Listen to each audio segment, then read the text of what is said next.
Hello everybody, this is Tip Top MTG here today with another Magic the Gathering video. In today's video, we are going to be talking about Commander Legends. So today there was a kind of big panel on the Channel Fireball, whatever, like Command Fest that they're doing today.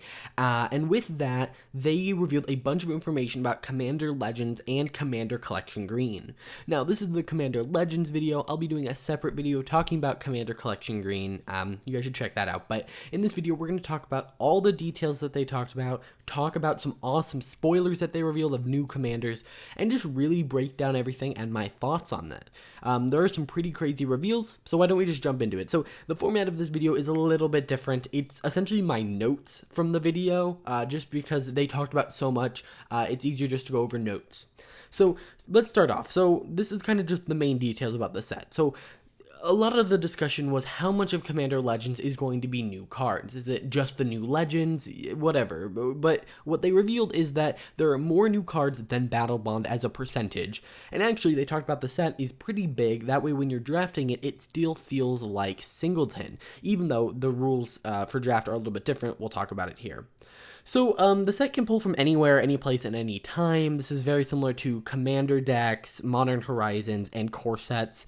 They can have people who are dead, people from different planes, they can pull from anywhere. And there are going to be 4 mechanics in the set. It is not like Modern Horizons, where there is, Cascade on this card, Retrace on this one, Storm on that one. There are going to be 3 returning mechanics and 1 new mechanic as the main mechanics of the set. And I would expect them to be somewhat multiplayer focused, whether it be something like Assist or something along those lines. But it is not like Commander or Modern Horizons where there are just tons of different mechanics. So it'll be a little bit more straightforward in that sense. And it is basically Commander meets draft. And because of that, like I said, the set is larger than most. Now, one of their big announcement was Partner is back. And with that comes monocolored partners. And not just partner with, they are just partner. And what that means is that you can take, let's say, the red monocolored partner, a red monocolored partner, and a green monocolored partner, and have them both as your commander.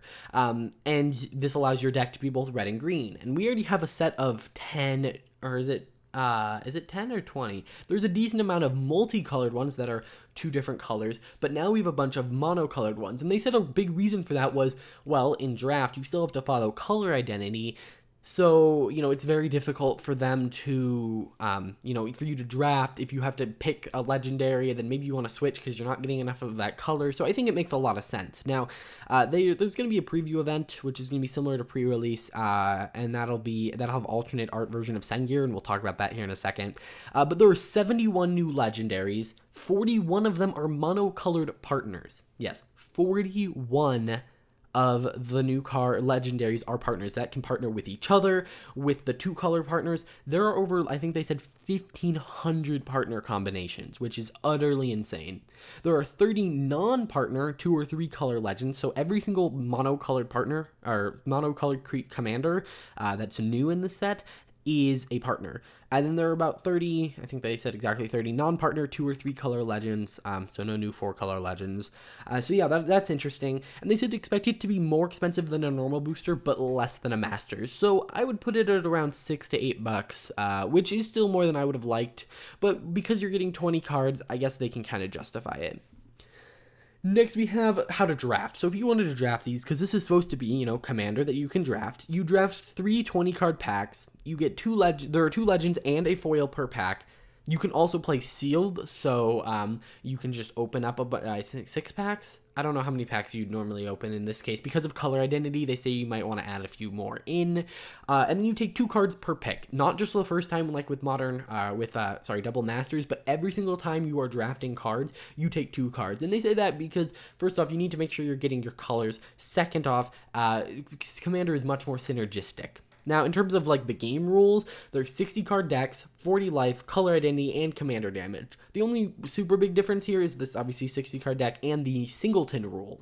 Now, I have a couple of questions about this drafting format, and I'm sure these will be addressed, but what if you need 60 cards, and you're opening 3 20 card packs, so you need, I guess you have lands in there, I just worry that there may be a situation where you end up, because of color identity, not having enough cards to finish your deck, but we'll have to see. You might have to get pretty unlucky for that to happen, but it's something I somewhat worry about if you're like drafting blue-white and then you have to switch to blue-green, but that actually doesn't happen, and we'll talk about why. And then I want to talk about what happens if you don't have a legend. Well, they created this sort of basic land version of a legend, and we'll see this when I go over all of the cards, but it is essentially a 3/3 for 5 colorless legendary that has partner, so it can partner with any other partner, and it's basically you choose a color, and that color, it is that color for color identity's sake, and it is a common, so it is another common legendary, which is pretty awesome. But on top of that, it's not a great card, but if you drafted red-white expecting to find a red partner and you never do,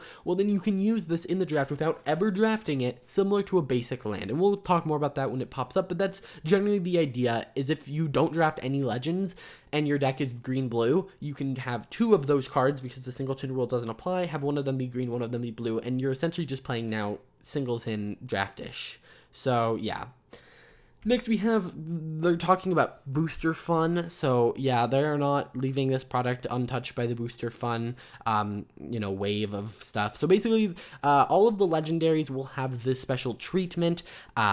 So it will look fancy, and it is a special type of foiling that we'll talk about a little bit later, again, when we can see it on a card.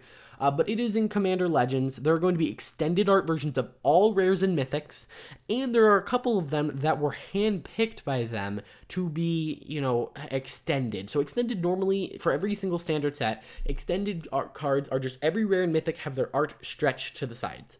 Well, they decided, hey, let's take some commons and uncommons that are really popular and do that. And those are, the ones that they revealed are Command Tower and Commander Sphere, which are now both revealed to be in the set. Now, this special, what I'm calling Showcase, because that's what they call it for everything else, that you can see here with Sengir, and that is also the first time you're seeing Sengir, but we'll talk about him later. You'll notice that those are available in both the normal booster and the collector booster, because yes, there are collector boosters. Now, they have special art for both the weird collector treatment, or the showcase treatment, and the extended art, but there are no new art. It's just the frame. Then, yeah, there's a unique frame for each legend, which is Sengir here.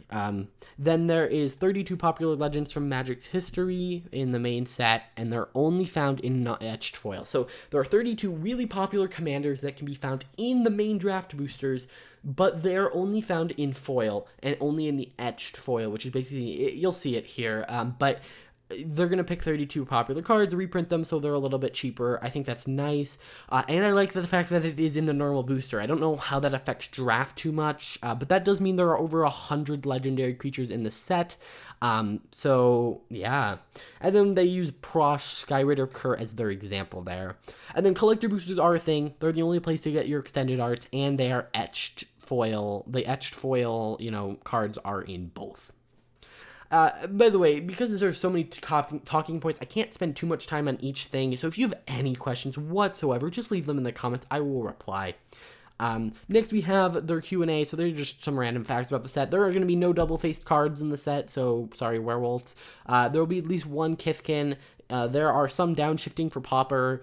Prismatic Piper is the only common legend, and there are new characters that we've never seen before. So, just to kind of recap, 20 card packs, over 100 legendaries, 30 of those are reprinted that are only found in foil in both collector boosters and normal boosters you are able to draft them. This is a product meant for drafting, and there are over 40 monocolored partners. Now, why don't we look at some of these cards? So we have Sengir the Dark Baron. It's a 6-cost black legendary creature, vampire noble, 4/4 with flying, and whenever another creature dies, put 2 +1/+1 counters on him. So it could be another commander, something you control, something your opponent controls, and whenever another player loses the game, you gain life equal to that player's life total as the turn began. So, if someone dies and they were at 40 life and you kill them just instantly, you're going to get 40 life, which is pretty crazy, and there are some combo-y things you can do here with cards that say whenever you gain life, deal that much damage, you might be able to just kill everyone.